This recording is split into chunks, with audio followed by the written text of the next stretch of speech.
Olá, Lídias, graça e paz. Como vocês estão? Como foi a semana?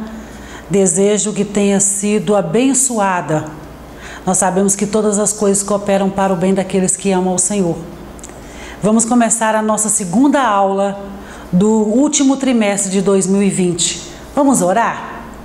Senhor, nós te louvamos por tudo quanto o Senhor tem dado às nossas vidas, pela semana que passamos e por esta que começa. Tudo está no controle do Senhor e por isso nós te louvamos e confiamos em Ti. Seja conosco na interpretação desta palavra. Espírito Santo, venha falar profundamente ao nosso coração. Em nome de Jesus, nós te agradecemos. Amém. Vamos à nossa segunda aula, lição 2, do dia 11 de outubro de 2020. E o tema desta lição é: quem era Jó? Quem era Jó? Durante essa semana, eu inclusive coloquei uma enquete no grupo das Lídias, falando sobre quais as qualidades que Deus apresentou a respeito de Jó. E aí, no primeiro capítulo de Jó, no versículo 1, já vem uma descrição desse homem. Havia um homem na terra de Uz, cujo nome era Jó. E este era um homem sincero, reto e temente a Deus. E com um detalhe: se desviava do mal. Este era Jó. No capítulo 2, inclusive se você não está lendo o livro de Jó, eu quero convidar você a ler conosco. Tem algumas irmãs que já estão lendo. No capítulo 2, quando Satanás já tocou nos bens de Jó e ele já perdeu os bens e os filhos, e ele se apresenta novamente diante de Deus, Deus reafirma para ele: olha, Jó é temente, sincero, reto e se desvia do mal. E ainda tem uma reafirmação: e continua sincero, temente. Ele se mantém temente, mesmo você, e Deus aponta para Satanás, tendo tirado tudo dele. Então este é Jó, o homem que nós estamos estudando nessa lição, que é um paradigma para todos nós, que devemos ter um caráter cristão. E se nós queremos nos espelhar em alguém, a Bíblia traz esse homem para nos dar uma linha de direção daquilo que nós devemos ser como cristãos. Nosso textual está em Jó, capítulo 1, versículo 1, que diz assim: havia um homem na terra de Uz, cujo nome era Jó. E este era um homem sincero, reto e temente a Deus, e desviava-se do mal. A verdade prática: quem zela por um caráter irrepreensível, obtém testemunho acerca de sua integridade. Se eu estou cuidando para ter um caráter irrepreensível, eu vou ter um testemunho muito bom das pessoas a respeito de mim. Não porque eu faço para poder aparecer, para que as pessoas vejam, mas é natural que as pessoas que buscam agir como nova criatura, como filhos de Deus, que tem um testemunho de Cristo para dar a sua vida, ele vai ser notado e vai ser comentado. Quando nós falamos sobre a mulher sábia, lá no último capítulo de Provérbios, que tem uma descrição da mulher que edifica a sua casa, entre as qualidades todas que estão descritas lá, a mãe do rei Lemuel fala o seguinte: o marido dela é louvado. Todas as atitudes daquela mulher em casa fazia com que o marido dela nas praças fosse louvado. Então, aquilo que eu tenho da minha atitude de caráter no dia a dia será testemunho daquilo de quem é Cristo na minha vida. Quando eu digo que eu sou cristã, eu preciso ter atitudes que testificam quem é o Senhor da minha vida. Amém? Vamos então para a leitura bíblica em classe. Jó capítulo 1, versículo 1 ao 5. Havia um homem na terra de Uz, cujo nome era Jó, e este era homem sincero, reto e temente a Deus, e desviava-se do mal. E nasceram-lhe 7 filhos e 3 filhas. E era o seu gado 7.000 ovelhas e 3.000 camelos, e 500 juntas de bois, e 500 jumentas. Era também muitíssimo agente ao seu serviço, de maneira que este homem era maior do que todos os do Oriente. Era riquíssimo, né, irmãs? E iam seus filhos e faziam banquetes em casa de cada um no seu dia, e enviavam e convidavam as suas 3 irmãs a comerem e beberem com eles. Sucedia, pois, que, tendo decorrido o turno de dias de seus banquetes, enviava Jó e o santificava, e se levantava de madrugada e oferecia holocaustos, segundo o número de todos eles. Porque dizia Jó: porventura pecaram meus filhos e blasfemaram de Deus no seu coração. Assim o fazia Jó continuamente.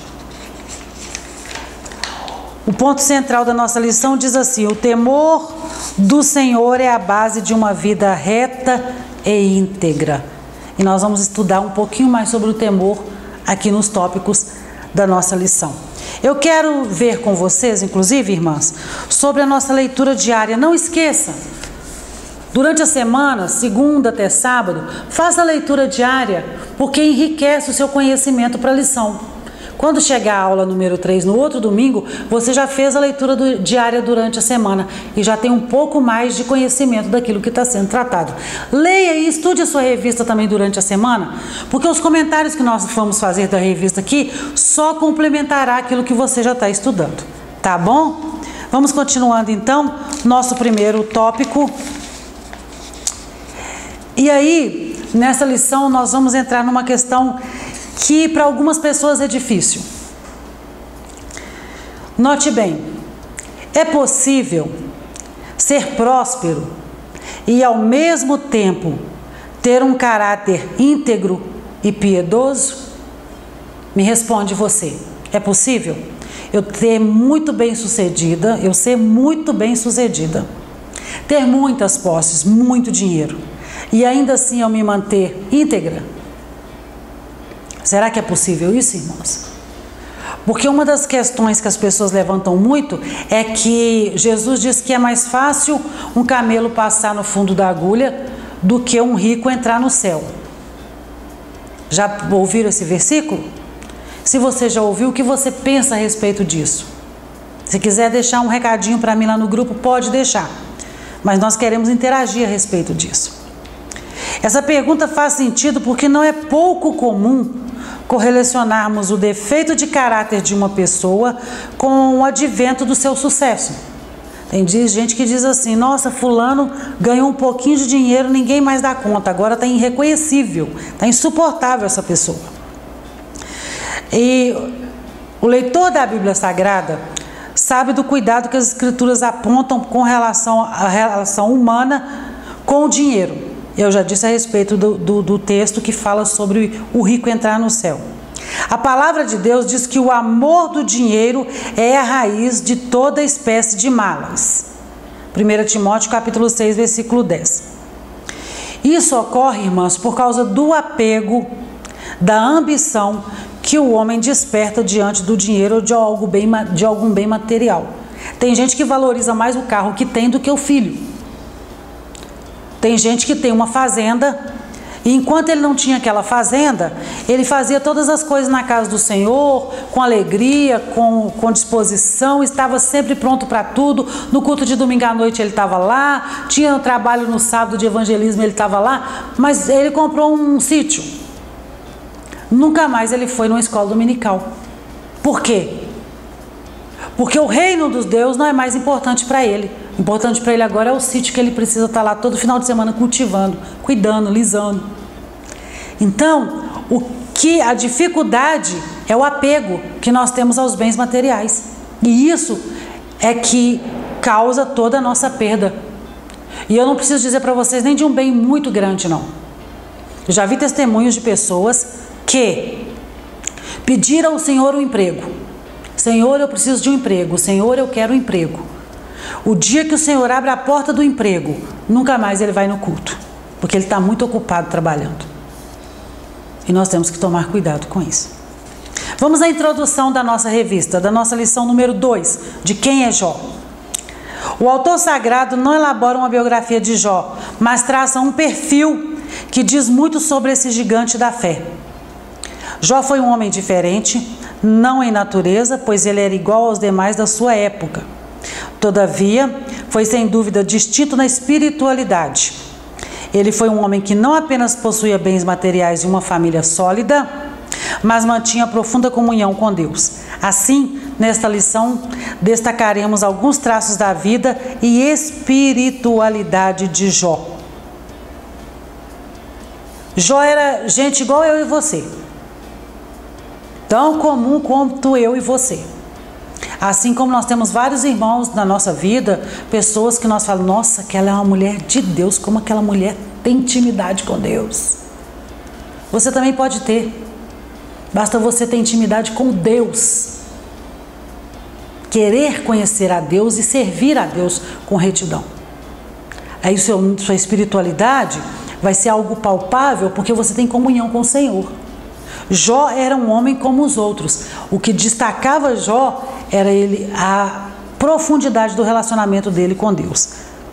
A distinção dele era a espiritualidade, a seriedade, o temor do Senhor que havia no coração dele. Essa era a diferença. Nas culturas antigas e na hebraica, os valores éticos, morais, eram celebrados. Então, quando você vê alguém, se você viu Jó como ele é reto, íntegro, isso era uma coisa que celebrava-se.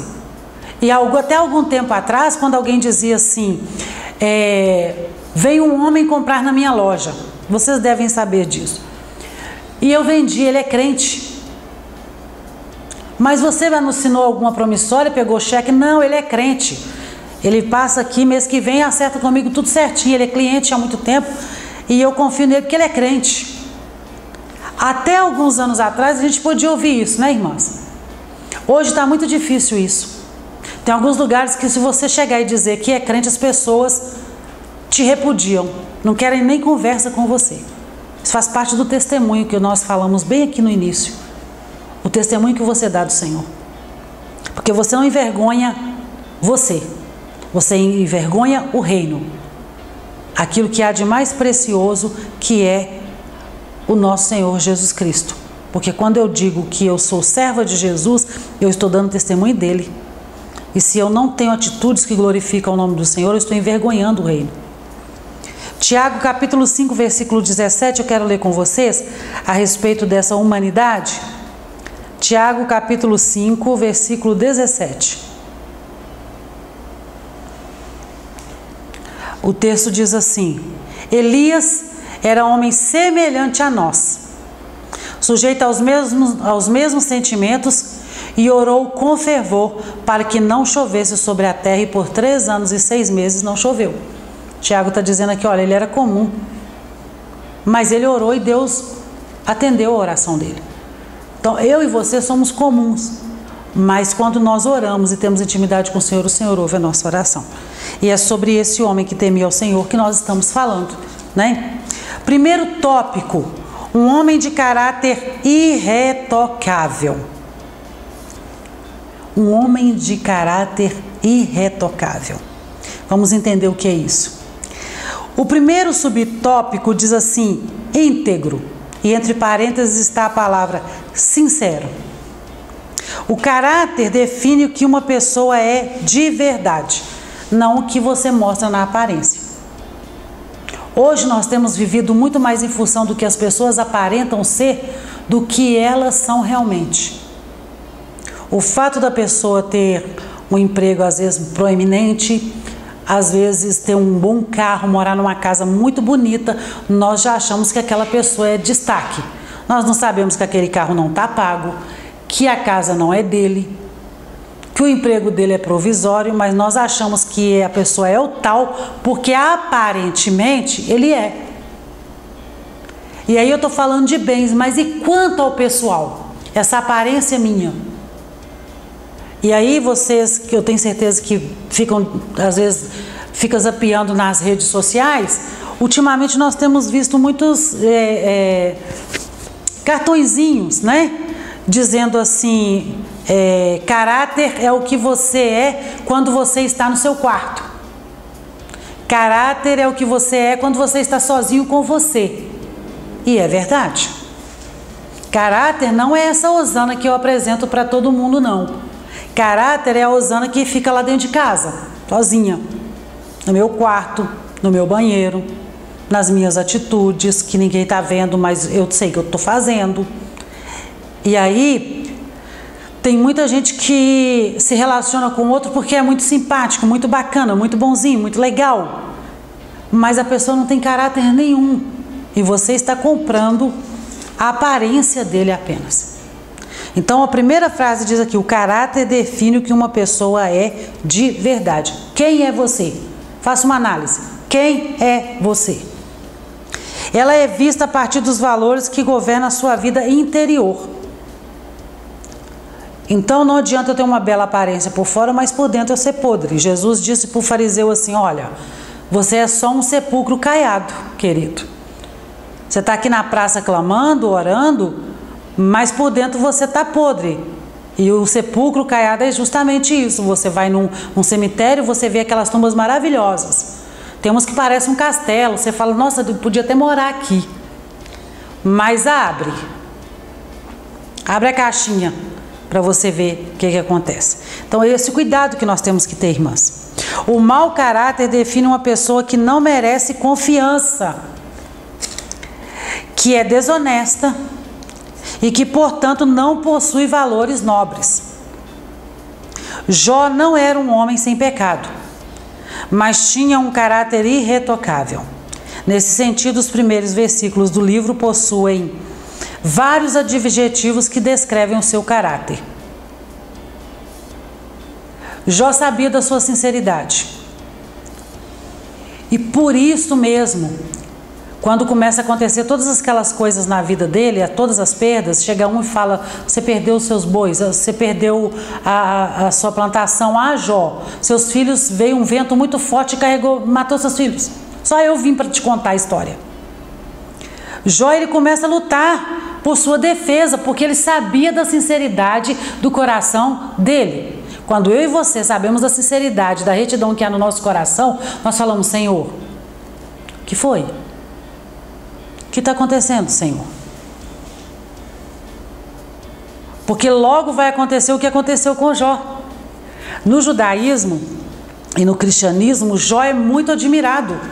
As duas referências fazem menção a Jó e colocam ele como um homem reto, íntegro. E se ele teve um marco tão importante assim, havia nele esse caráter de um homem que temia ao Senhor. E ele começa a lutar com isso, porque eu sou reto diante do Senhor. O que foi que aconteceu? É o fato de nós sermos santos. Santo quer dizer separado. Quer dizer que eu não peco mais? Peco. Mas eu tenho que lutar contra esse pecado. Eu não vou viver na prática do pecado, eu vou fugir do pecado, que era o que Jó fazia. Jó temia a Deus e desviava-se do mal, desviava-se do pecado. Eu sou separado, então eu vou me desviar do pecado. Essa é uma conduta que nós temos que ter enquanto cristãos. E no primeiro, o autor o apresenta como um homem íntegro. No primeiro capítulo. A palavra íntegro, que traduz o hebraico tam, possui o sentido de inocente, sem culpa. No grego, segundo a Septuaginta, a palavra aletinos remete ao que é verdadeiro.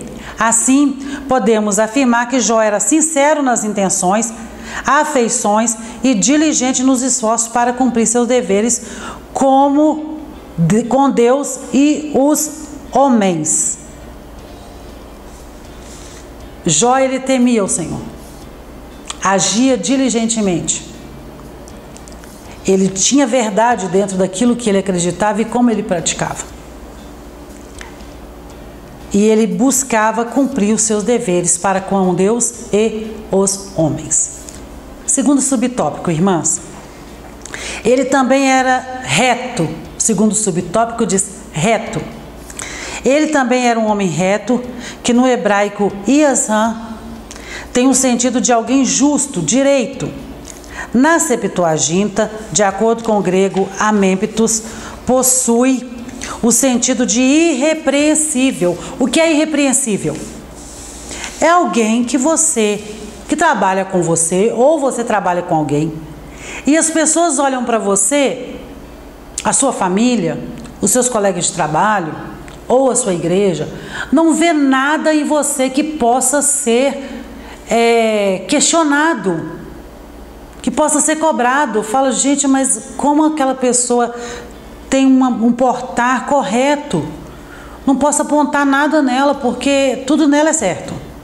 Isso é ser irrepreensível. E tem uma outra palavra que nós já usamos aqui 2 vezes que eu quero definir para vocês o que é. Septuaginta, que é aqui no primeiro subtópico e no segundo subtópico na Septuaginta. A Septuaginta, ela é a tradução, tá? A tradução de todo o Antigo Testamento, do hebraico e do siríaco. Alguns trechos do Antigo Testamento é no siríaco e no aramaico, e a grande parte dela é do hebraico. Então, eles pegaram todo o Antigo Testamento e fizeram um livro todo em grego. Fizeram uma composição toda no grego comum, no grego banal, nada daquele aprofundado, erudito, não. O grego comum. Então, deu-se ao nome de Septuaginta o conjunto dos livros do Antigo Testamento que foram traduzidos para o grego. Isso é Septuaginta, tá, irmãs? Então, vamos continuando. Na Septuaginta, de acordo com o grego amemptos, possui sentido de irrepreensível. Portanto, o homem de Uz era justo, reto, direito e se comportava de maneira irrepreensível. Como que ele conseguia isso? Como que Jó conseguia ser tudo isso? Provérbios afirma o seguinte: o temor do Senhor é o princípio da sabedoria. Se você não teme ao Senhor, não adianta. E esse temer do original é um adjetivo hebraico, iari. Ele, traduzindo, significa reverência. A sua reverência ao Senhor, o seu temor ao Senhor é o princípio de toda a sabedoria. Terceiro subtópico, irmãs: temente a Deus e desviava-se do mal. Temente a Deus e desviava-se do mal. Jó é descrito como alguém que temente a Deus, que desviava-se do mal. Essas palavras, de acordo com os termos relativos ao hebraico, sur e iari, traduzem a ideia de alguém que prestava reverência, eu já falei sobre isso no segundo subtópico, que prestava reverência a Deus e evitava o mal. Já na Septuaginta, os termos relativos ao grego teosebes e apecho trazem o sentido de alguém devotado ao culto e à adoração a Deus e que, por isso, mantinha o mal sempre à distância. Ele se ocupava, na tradução do grego, ele já vai no sentido de que ele é uma pessoa devotada ao culto, à adoração, e que é o mesmo sentido de reverência, não é? Quando nós cobramos de alguém que tenha reverência na casa do Senhor, justamente por isso você está no lugar de adoração, num lugar de culto, e é preciso que haja reverência, o temor ao Senhor. Infelizmente, nós temos vivido dias que tem sido cada vez mais difícil essa reverência ao Senhor na hora dos nossos cultos. Vocês já prestaram atenção nisso, irmãs? Muita andação, muita falação na hora do culto. Às vezes o pregador fica sem palavras, sem graça, porque o povo não tem reverência ao Senhor. E Jó, ele é reconhecido justamente por isso, porque ele prestava um culto ao Senhor, ele adorava ao Senhor, ele tinha toda uma reverência ao Senhor.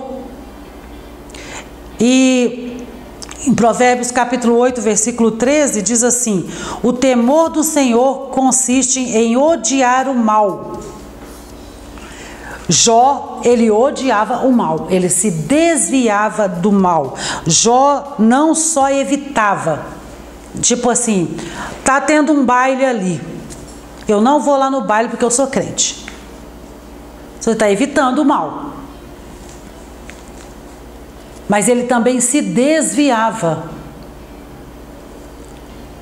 Tem um pecado bem aqui na minha frente. Eu estou na porta do baile para entrar. Não é que eu não saí de casa para ir, não. Eu fui levada até lá na porta. Eu não vou entrar. Porque eu sei que nada do que tem lá adora ao Senhor. Então o que eu vou fazer lá? Então ele não só evitava o mal, mas ele também se desviava do mal. E nós precisamos nos desviar do mal cada dia com mais intensidade. Porque o mal que de perto nos rodeia, Pedro diz assim, 1 Pedro diz assim, que o diabo, nosso adversário, anda como leão ao derredor, buscando a quem possa tragar. E nós precisamos estar firmados no Senhor para conseguir vencer este leão. As escrituras mostram que muito antes de Salomão, Jó praticava o que o homem mais sábio do mundo posteriormente ensinaria: teme ao Senhor e aparta-te do mal. Provérbios capítulo 3, versículo 7. O temor ao Senhor e a sua relação com uma vida sabiamente vivida. Esta é a reflexão que nós fazemos deste tópico sobre do Jó temer a Deus.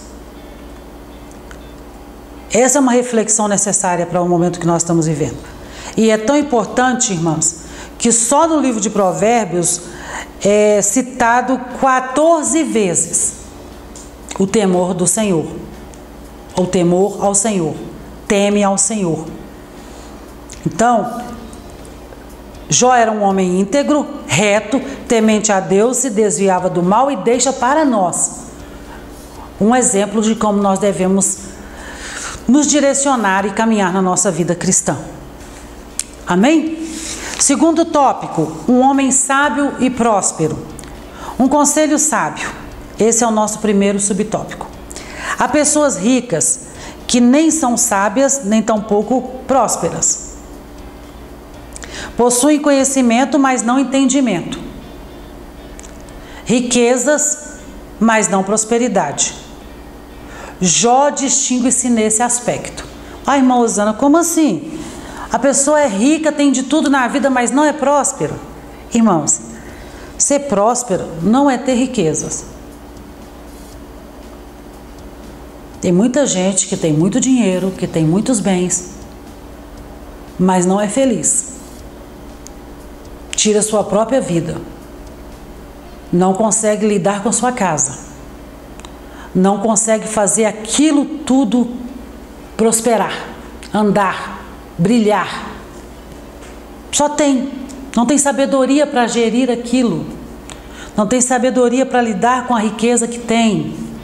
É avarento, e a Bíblia diz que os avarentos ficarão fora do reino de Deus. É apegado àquilo, o ouro que ele tem é mais importante do que qualquer coisa na vida dele. Jó sabia lidar com isso. Jó tinha bens, ele era um fazendeiro próspero. Você lê no primeiro capítulo a descrição de tudo que ele tem. Jó era um homem muito rico, mas ele não era só rico, ele era próspero, porque ele sabia lidar com a riqueza que ele tinha. Ele não tinha apego nenhum àquilo.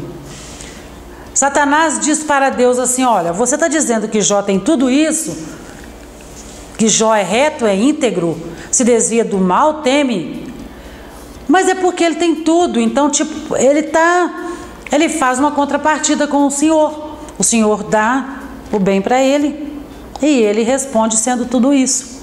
E Deus fala com ele: olha só, vai lá e tira tudo então. E ele deixou ele tocar em tudo. E Jó se manteve como? No capítulo 2, Deus fala com Satanás novamente: olha, ele é íntegro, ele é reto, ele se desvia do mal e ele se mantém sincero a mim. Aí Satanás fala: mas você ainda não tocou na carne dele, na pele. Porque todo o bem que Jó tinha e perdeu, ele diz assim: olha, Deus me deu, Deus tomou, bendito seja o nome do Senhor. Então, se eu tenho, tá ótimo, e se eu não tenho, glória a Deus. E quantos de nós, que por muito menos do que isso, já abrimos a nossa boca e blasfemamos? Não paramos para entender o propósito do Senhor naquilo na nossa vida, nós só blasfemamos, às vezes por muito menos do que tudo isso que nós estamos estudando na vida de Jó. Ele foi um homem sábio, rico e próspero. A Bíblia afirma que Jó era maior do que todos os do Oriente. Então ele era, vou colocar tem gente mais rica, é claro, mas eu vou colocar no nome mais conhecido, Bill Gates. Ele era um Bill Gates do Oriente, tinha dinheiro para rapar com rodo, bens para jogar na viela, vamos dizer assim, na avenida. Ele tinha tudo isso. Ele era o maior. No capítulo 1, versículo 3, você pode ler. Maior aqui não pode ser entendido apenas como uma referência a bens materiais, mas também a sua sabedoria. Então, o que ele tinha em dinheiro, em riqueza, em bens, ele também era conhecido como um homem sábio, que temia a Deus. Ele era um expoente. Todo mundo falava: nossa, que sabedoria desse homem. Ele não é só rico, ele tem entendimento, ele tem conhecimento. Porque até mesmo tolo, irmãs. Tem gente que tem muita coisa, mas é uma tolice atrás da outra, uma falta de sabedoria para lidar com tudo. Só tem dinheiro. Quantas vezes você não chega perto de uma pessoa e fala assim: nossa, a sorte desse aí é que ele tem dinheiro, né? Porque se não tivesse, era ninguém na vida. Quantas vezes você já deve ter ouvido isso de alguém? Fulano se acha só porque tem dinheiro, porque não sabe de nada. E isso a gente costuma ouvir. Vamos continuando? Estudiosos destacam que Jó era mais importante em sabedoria, riqueza e piedade do que qualquer outra pessoa daquela região, e ressalta o conhecimento da sabedoria de Jó conforme se destacava a sabedoria dos orientais, expressa em provérbios, canções e histórias.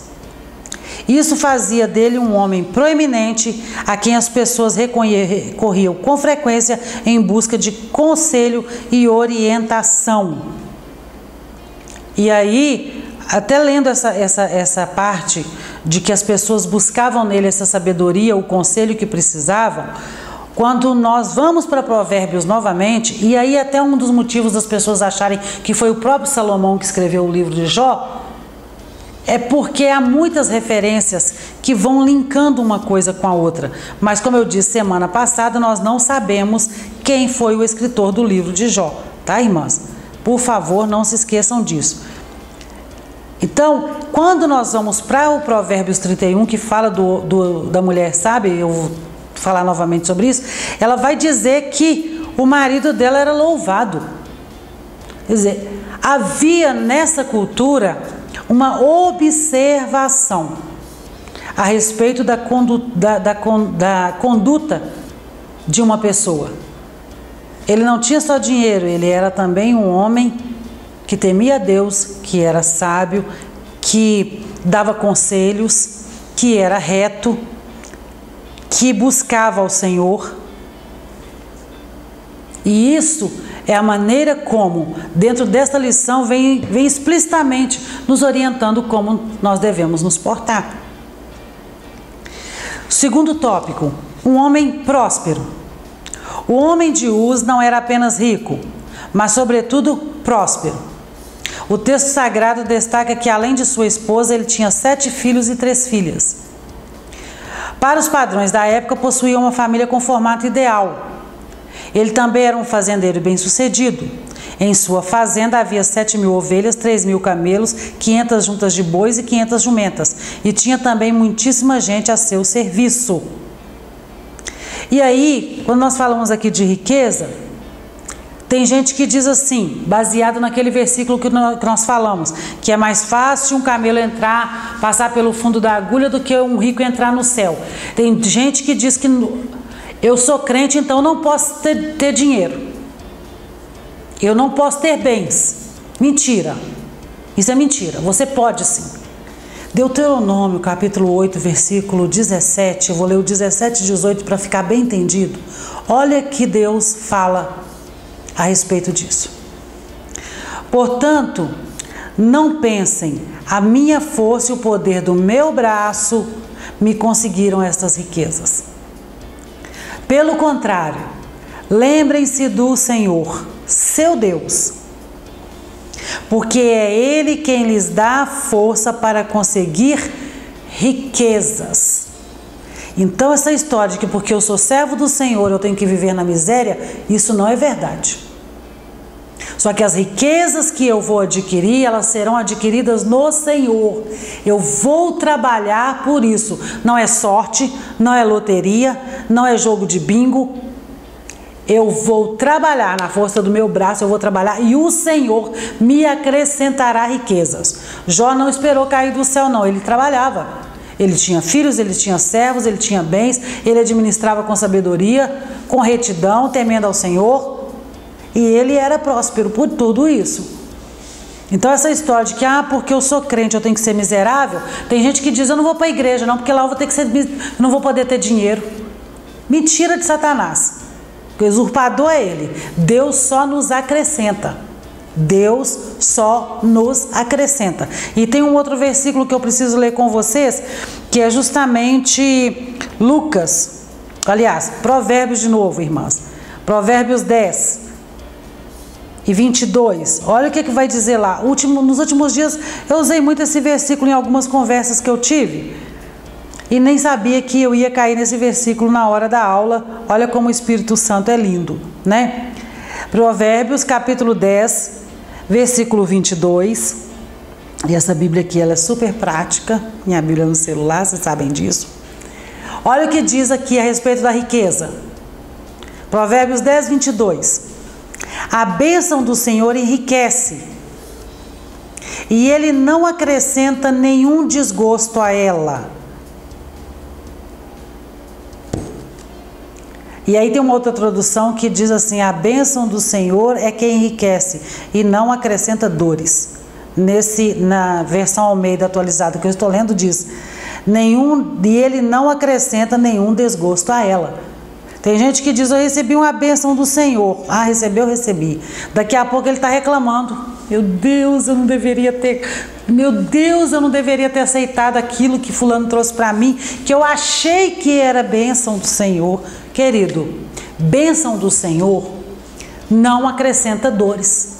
Se você está adquirindo alguma coisa, se você está entrando numa porta de emprego, que você acha que é bênção do Senhor, mas que está te causando dores, vai orar. Vai falar com o Senhor, porque a bênção do Senhor nos enriquece. Não acrescenta dores não, viu? Então nós precisamos confiarmos no Senhor, fazer o nosso trabalho, porque as riquezas vêm do Senhor. Nós fazemos o nosso trabalho e Ele nos enriquece. Ele é quem nos enriquece. Terceiro subtópico, uma prosperidade baseada no ser. Jó, portanto, possuía um grande patrimônio e uma bela família. Sua prosperidade se refletia na relação harmoniosa entre ele, sua família, seus negócios e, sobretudo, Deus. E eu quero parar aqui para dizer uma coisa para vocês. Deus, família e os negócios. Primeiro vem Deus. E aí, se eu tenho comunhão com Deus, se eu ando com Deus, se eu tenho intimidade com Deus, se eu sou reto e íntegro, temente a Deus, me desvio do mal, tudo isso vai compilar, vai criar um braço de que minha família vem, Deus, minha família, meus negócios. Tudo aquilo que eu gerir vai estar inserido na bênção do Senhor. A bênção dele, que não acrescenta dores, que acrescenta riquezas. Primeiro vem Deus, sobretudo Deus, depois a família e tudo aquilo que você vai administrar. Nós usamos às vezes uma ordem invertida. Primeiro vem o que eu preciso ganhar. Eu preciso ganhar dinheiro, eu preciso trabalhar, eu preciso ter estabilidade financeira, eu preciso. Família, no final de semana, se der, eu vejo o menino, olho a cara do menino, pergunto como é que ele está. Às vezes eu só vejo a criança andando na casa para lá e para cá. Quer dizer, a família não está sendo colocada em momento nenhum naquele bojo ali. E Deus, então, aí é que fica mais distante ainda, que é quando eu tiver tempo, se eu tiver tempo, é que eu vou fazer uma oração. E aí, se eu tiver que resolver um negócio, eu vou tomar a decisão pela minha própria cabeça, eu não vou pedir direção a Deus, porque Deus não está perto de mim. Então, primeiro Deus, família e todas as outras coisas que você precisa gerir. Sua prosperidade, a prosperidade de Jó, se refletia na relação harmoniosa entre ele, sua família, seus negócios. E aí vem o sobretudo, quer dizer, dominando acima de tudo isso estava quem? Deus, que era a vida que Jó tinha com Deus. Não era uma prosperidade estabelecida somente no ter, mas principalmente no ser. E ainda sobre a questão de ser rico, de ter essa riqueza, nós lemos 1 Timóteo, capítulo 6, versículo 10, que já até falamos aqui no início da aula. Capítulo 6, versículo 10, o que Paulo está dizendo para Timóteo? Porque o amor ao dinheiro é a raiz de todos os males. E alguns nessa cobiça se desviaram da fé e atormentaram a si mesmos com muitas dores. Tem gente que tem dinheiro demais, mas não tem nem um pingo de paz na vida, porque o negócio dele é só o dinheiro. O problema, o dinheiro não é o dinheiro que vai te matar, é o amor ao dinheiro que é a raiz de toda amargura. Ter dinheiro não é o problema é o dinheiro ser o seu Deus, ter. Nós temos dois verbos aqui, ter e ser. Tem gente que tudo que tem é a vida dele. Ele não é ninguém sem aquilo. Então, eu sou, eu tenho. E ser é muito melhor do que ter. Ser quem você é diante de Deus. Ser quem você é, a sua identidade com o Senhor. O caráter que você tem. A pessoa que você é. Agora, se você ama os bens que você tem, você não é. E muita gente se mata porque perdeu um bem. Muita gente acaba com a família por causa de um bem, por causa de ter uma empresa, por causa de ser bem sucedido, faz pactos com tudo quanto é tipo de gente para se manter onde está, para ter o poder.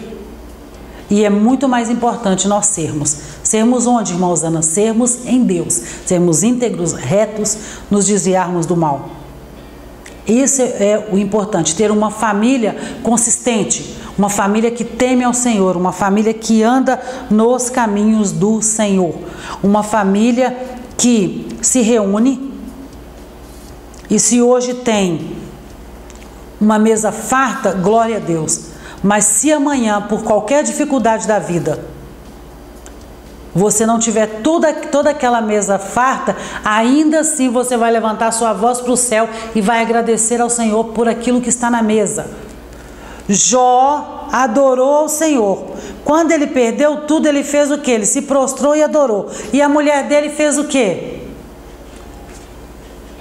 Jó amaldiçoou esse Deus e morre, homem. Olha como é que você está. E ele fala assim, como fala qualquer uma louca por aí, assim fala você. Deus me deu, Deus tomou.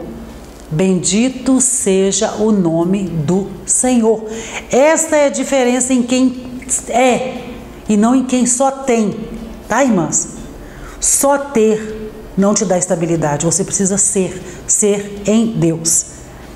E ainda, irmãs, sobre ter e ser. Eu separei um versículo no Evangelho de Lucas, capítulo 12, versículo 20. Ou melhor, versículo 19. Lucas, capítulo 12, versículo 19. Então direi à minha alma: você tem em depósito muitos bens para muitos anos. Descanse. Coma, beba e aproveite a vida. Mas Deus lhe disse: louco, esta noite lhe pedirão a sua alma. E o que você tem preparado, para quem será? Então a minha alma está abastecida, meus bens estão fluindo, o que eu tenho é muita coisa, eu posso deitar e dormir tranquilamente, porque eu tenho bastante. Mas o Senhor faz a pergunta: louco, esta noite pedirão a sua alma, e o que você tem preparado, para quem será?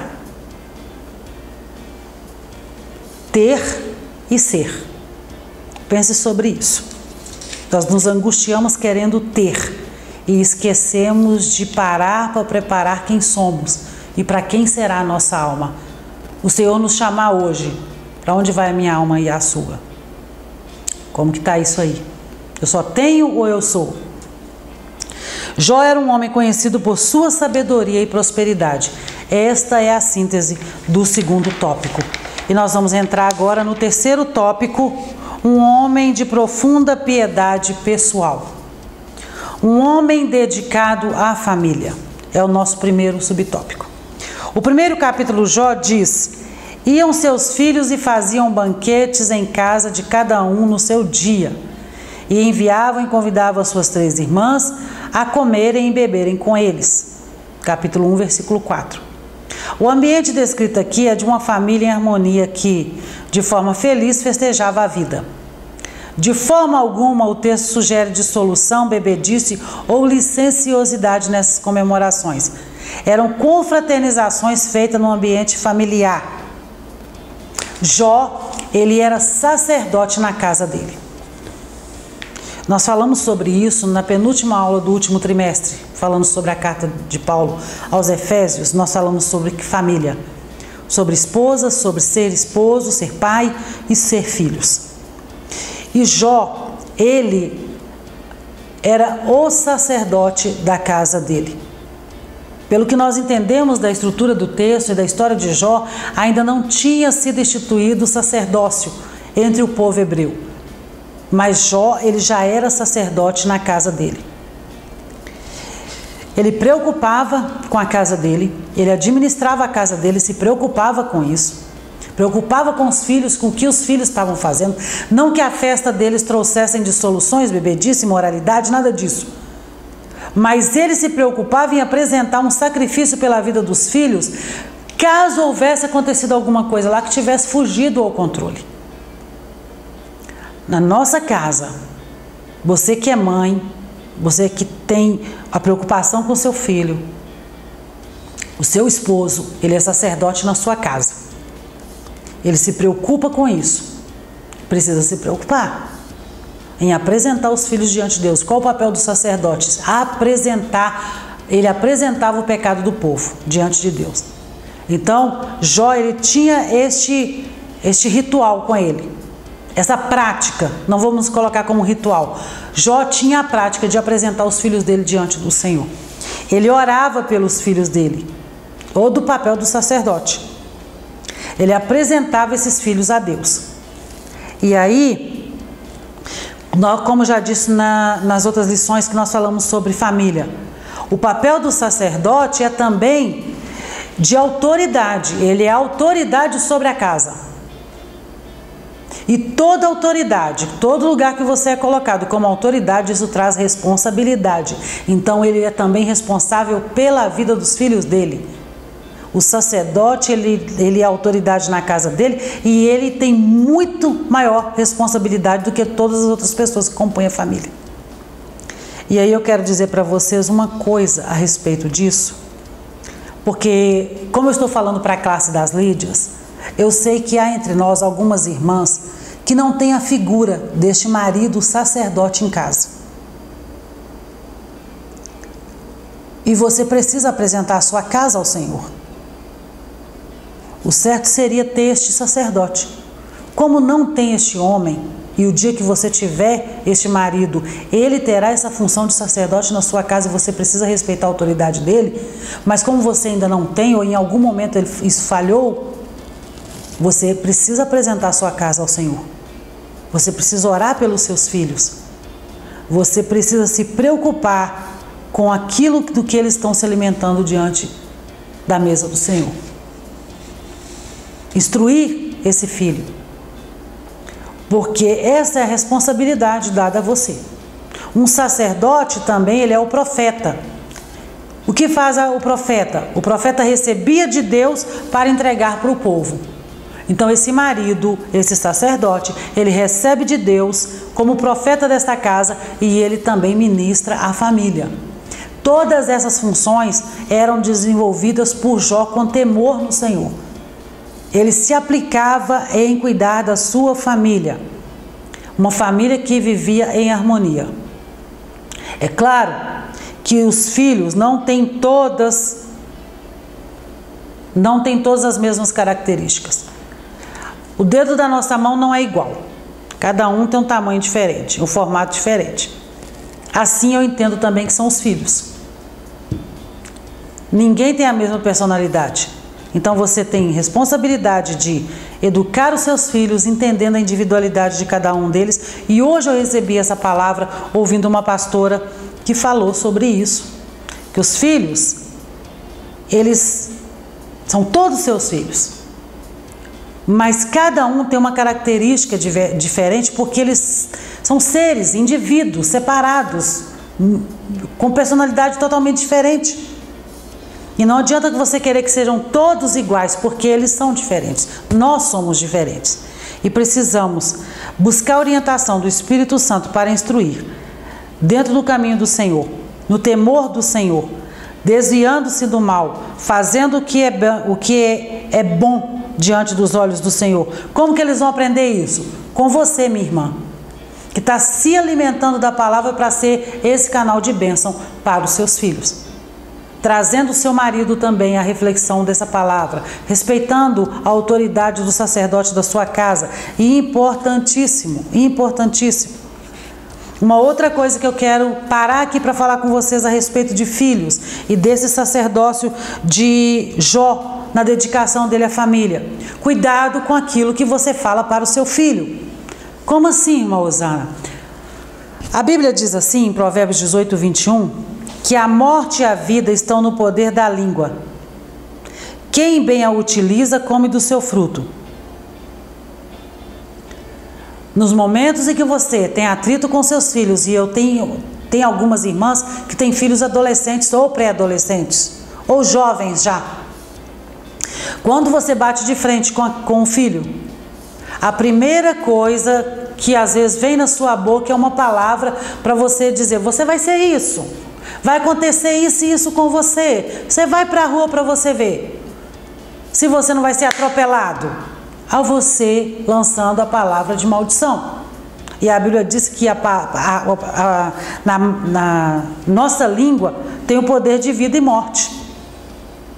Então, muito daquilo, às vezes, que nós colhemos dentro de casa é porque a nossa língua já proferiu aquilo.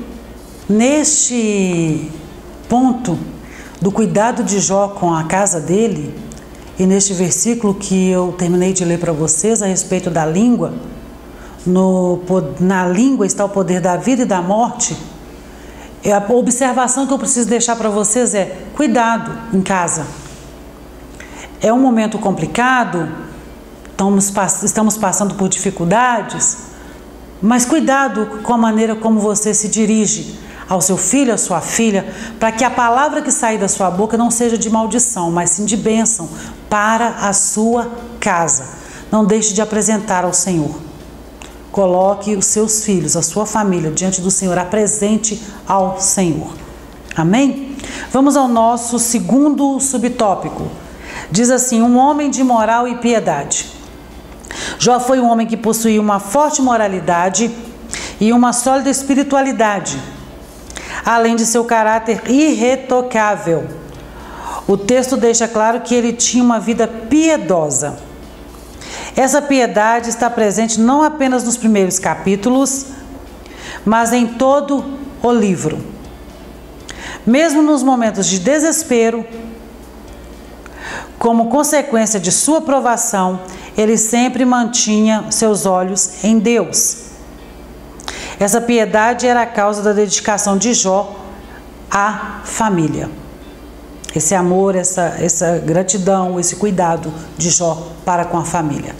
E aí entra uma coisa muito importante. Na hora do desespero, na hora da dor, na hora da falta, o que nós precisamos ter? E há algo que nós já estudamos em outras lições aqui, chamada fruto do Espírito. Nós precisamos ter domínio próprio. Nós precisamos buscar isso porque o caráter de Cristo que nós precisamos ter passa pelo domínio próprio. Aquele controle de que na diversidade, nos problemas, eu sei que o Espírito Santo está me conduzindo. Há uma piedade em mim, porque eu sou boazinha, porque eu sou tranquila, porque eu sou serena. Não, quem vai operar isso em mim é o Espírito Santo de Deus. Através do fruto do Espírito. E o fruto do Espírito, que são 9, nós já estudamos sobre ele, vai trabalhar esse caráter de Cristo em mim, vai moldar o caráter de Cristo em mim. E tem muita gente que diz assim, mas irmã, eu estou sendo provada pelo Senhor, isso está acontecendo, é uma prova. Você já parou para pensar que tem coisa que não é prova do Senhor, que é escolha sua, consequência das suas escolhas? Porque você não orou antes, você não buscou do Senhor a direção para fazer aquilo, você escolheu fazer aquilo. A escolha foi sua. Tem gente que diz para mim assim, não perguntei nada para Deus não, porque Deus não tem nada a ver com isso não. Querido, Deus tem tudo a ver com a nossa vida. Não adianta eu colocar aquele cardzinho lá no WhatsApp, mandar mensagem, ou no Insta, ou no Face, dizendo Deus está no controle de tudo. Sendo que eu nunca falo com Deus a respeito das escolhas que eu estou tomando, se Ele concorda com aquilo, se eu posso fazer. Eu não tenho a dependência de Deus e coloco os cartõezinhos lá. Tudo está no controle de Deus. Aí quando as coisas fogem ao seu controle, porque foi você que escolheu, as consequências, aí você diz, estou passando numa prova. Não, você não está passando prova. Você está colhendo aquilo que você plantou. A Bíblia diz que tudo que o homem plantar, isso também se fará. Então vamos ser sinceros diante do Senhor e vamos deixar que Ele tome o controle de verdade da nossa vida e só vamos fazer aquilo que Ele autorizar a fazer? Jó fazia tudo isso em prol da sua família. E se você é uma mulher que teme ao Senhor, que quer o melhor para a sua família, você vai buscar no Senhor todas as atitudes, tudo aquilo que precisa ser feito dentro da sua casa. Não é com ira, não é com palavra de maldição, não é brigando, é no Senhor. Buscando no Senhor e entendendo que sim, tem provações. Jó, no momento mais difícil dele, na provação que o Senhor permitiu que ele passasse, ele não blasfemou e ele continuou ainda temendo ao Senhor e sendo sincero diante do Senhor. Agora tem as nossas escolhas e as consequências das nossas escolhas. Vamos ao nosso terceiro subtópico e último. Um homem de vida consagrada. A piedade de Jó está evidente no cuidado espiritual que ele tinha com os filhos. Jó sempre orava por eles. E olha que lindo essa parte do texto. Sucedia, pois, que tendo decorrido o turno de dias de seus banquetes, enviava Jó e os santificava e se levantava de madrugada e oferecia holocausto segundo o número de todos eles. Porque dizia Jó, porventura pecaram meus filhos e blasfemaram de Deus no seu coração. Ele não está nem perguntando se eles fizeram isso, ele está afirmando. Assim, o fazia Jó continuamente. Como sacerdote do seu lar, Jó cumpria o ritual do culto em favor de sua família. E, sobre o cuidado de Jó e o cuidado da nossa casa, Paulo escrevendo a primeira carta a Timóteo, no capítulo 5, no versículo 8, olha o que Paulo diz para Timóteo. Se alguém não tem cuidado dos seus, e especialmente dos da própria casa, esse negou a fé e é pior do que o descrente. Então, se eu afirmo que eu temo o Senhor, que eu ando com o Senhor, que eu amo o Senhor, sou serva do Senhor, eu preciso cuidar da minha casa. Porque se eu não cuido da minha casa, dos meus, olha o que Paulo diz. Esse negou a fé, que você está dizendo, negando tudo aquilo que você disse que você é. E é pior do que o descrente. Tem muito ímpio que tem muito mais piedade, que cuida muito melhor da sua casa, da sua família, do que muita gente que está vindo todo domingo no culto, participando do culto e não tem apreço pela família, não cuida da família como deveria cuidar.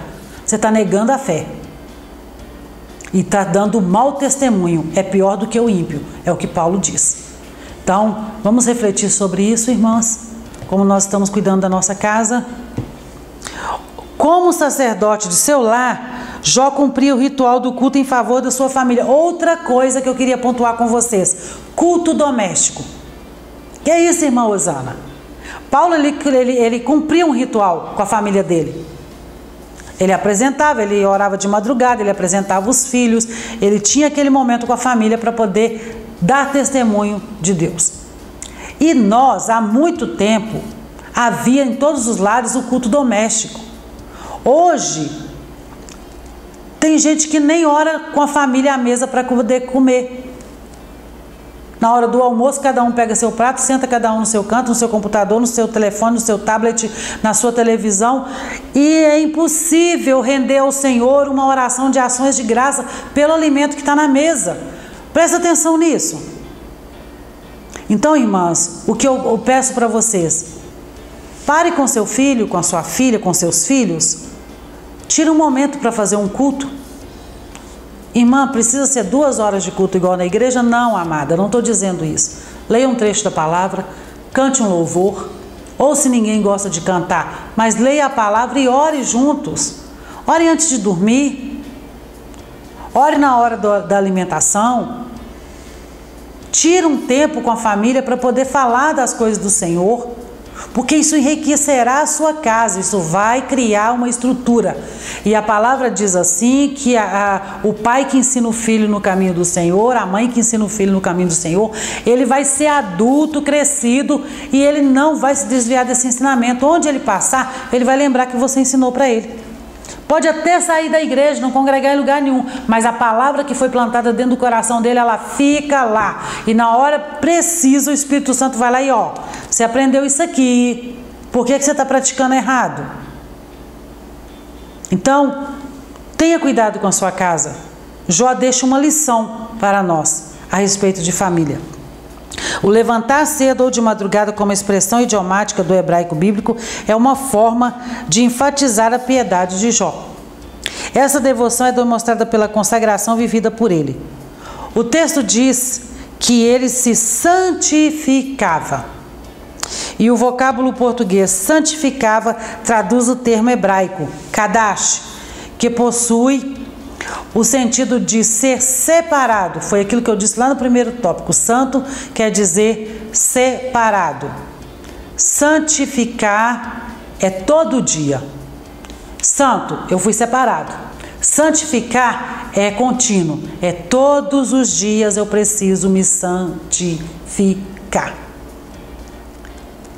Ou consagrado. O sentido é de ser separado ou consagrado. Uma pessoa que é consagrada é uma pessoa que ora. Uma pessoa que ora é uma pessoa consagrada. Portanto, à luz da vida de Jó, somos instados a viver uma vida consagrada diante de Deus e dos homens. Se eu estou consagrando ao Senhor, eu estou orando, eu estou jejuando, eu estou lendo a palavra, eu estou me preparando. Se eu sou uma pessoa que faz tudo isso, eu sou uma pessoa que me consagra. Uma coisa não anda sem a outra. É automático, uma coisa vai ingerir sobre a outra.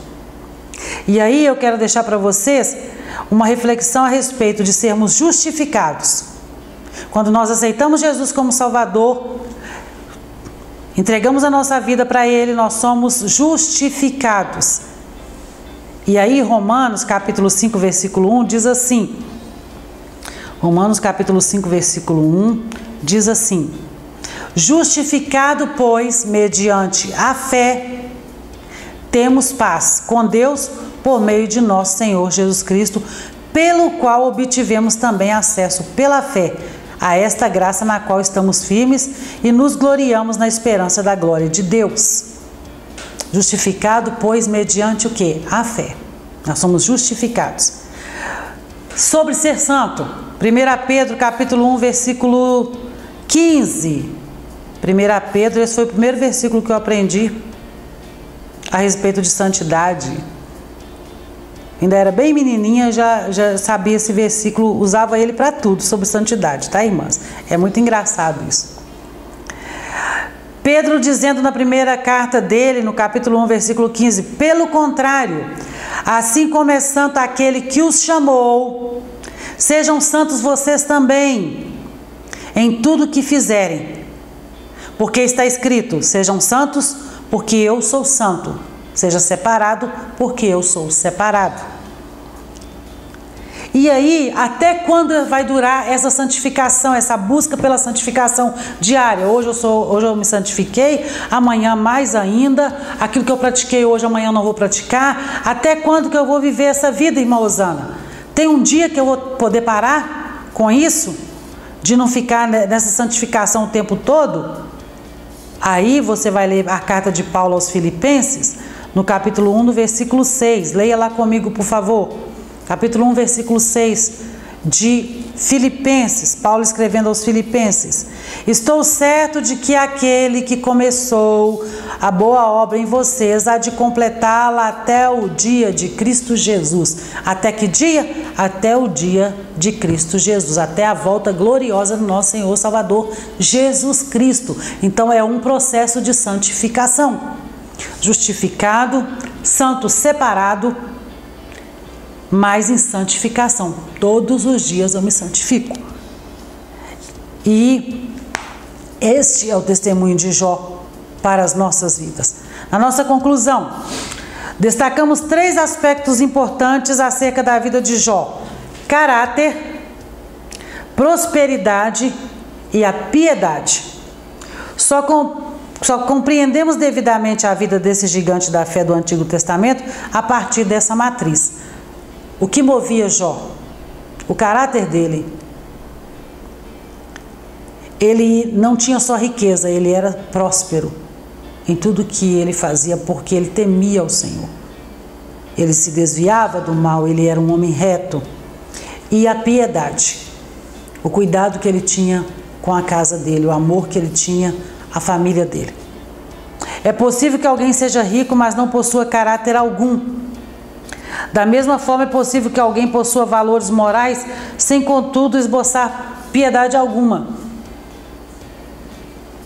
Todavia, ninguém terá um caráter irretocável, não apenas fragmentos éticos morais. Prosperidade, não apenas posses. Piedade e não apenas religiosidade, se não conhecer a Deus na intimidade. Tem gente que é fiel à religião, mas não tem piedade nenhuma. Ele é só uma casca.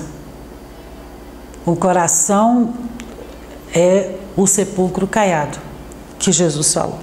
Ele é só o religioso. Jó era assim, íntegro, reto, temente a Deus e se desviava do mal. Por quê, irmãs? Porque ele tinha intimidade com Deus. Então vamos buscar essa intimidade para com o Senhor, andar com Ele. Pecamos, porque não somos perfeitos. Mas todos os dias é dia de nós nos colocarmos diante do Senhor e pedir a Ele que perdoe os nossos pecados e mudarmos as nossas atitudes. Porque a primeira coisa que muda em nós quando nós conhecemos a verdade, e Jesus disse: eu sou o caminho, a verdade e a vida. A primeira coisa que muda em nós é a nossa maneira de viver. Eu sou o caminho, a verdade. Isso vai mudar a minha vida. Se eu sou serva do Senhor Jesus, as minhas atitudes precisam mudar. Deus continue abençoando a sua vida. Vamos nos manter neste estudo do livro de Jó, que tem sido enriquecedor. Vamos orar? Senhor, nós te louvamos por tudo quanto tem nos dado, pela vida de cada aluna, Senhor, que a tua palavra, Espírito Santo, venha encher os nossos corações e que nós possamos dar frutos dessa palavra que nós estamos colhendo aqui, Senhor, que está entrando em nosso coração, que nós venhamos dar frutos para o teu reino. Em nome de Jesus, nós te agradecemos, Senhor. Amém.